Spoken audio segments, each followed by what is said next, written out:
Hi friends, 'Pushpa 2' trailer just 1 hour బ్యాకే యూట్యూబ్‌లో drop అయింది. ట్రైలర్ మాత్రం ఒక జెట్ స్పీడ్‌లో వెళ్ళే మిసైల్‌లా ఉంది. ట్రైలర్‌లో ఎక్సైటింగ్ మూవ్‌మెంట్స్ అండ్ వావ్ అనే మూవ్‌మెంట్స్ అండ్ ఫహద్ ఫాసిల్ గారిది అండ్ అల్లు అర్జున్ గారిది ఫేస్ ఆఫ్ సీన్స్ అవన్నీ అదిరిపోయినాయి అసలు. ట్రైలర్‌లో జపాన్ వాళ్ళు ఉన్నారు. అది గమనించారా మీరు? అసలు జపాన్ వాళ్ళు ఎందుకున్నారు అక్కడ?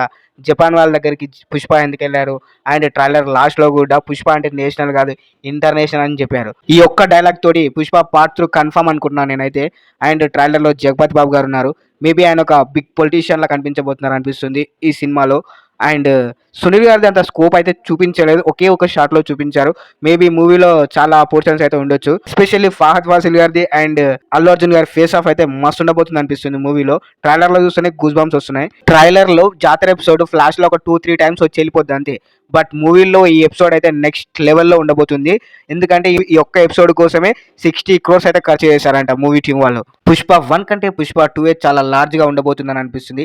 ఎందుకంటే 'పుష్ప 1'లో పుష్పరాజ్ ఎర్రచందనంలో ఎలా రైజ్ అయ్యారనేది మాత్రమే చూపించారు. మరి 'పుష్ప 2'లో ఎర్రచందనాన్ని అండ్ ఎర్రచందనం సిండికేట్‌ని పుష్ప ఎలా రూల్ చేస్తాడనేది చూపిస్తున్నారు. అండ్ ఎంతమంది విలన్స్ అవుతారు అండ్ ఎంతమందిని కాపాడగలుగుతాడు పుష్ప, ఎలా బిజినెస్ చేస్తాడనేది చూపిస్తారనమాట. సో చాలా లార్జ్ పాయింట్ అనమాట. చాలా పెద్దగానే ఉండబోతుంది. డెఫినెట్‌గా చెప్తున్నా, ఈ cinema next level block buster అవుతుంది. డిసెంబర్ 5న 'పుష్ప' గాడి రూల్ అంటే ఏంటో చూస్తారు. So I'm eagerly waiting for 'Pushpa 2'. ఈ వీడియో మీకు నచ్చితే లైక్ చేయండి, షేర్ చేయండి, మరి సబ్స్క్రైబ్ చేయండి ఫ్రెండ్స్.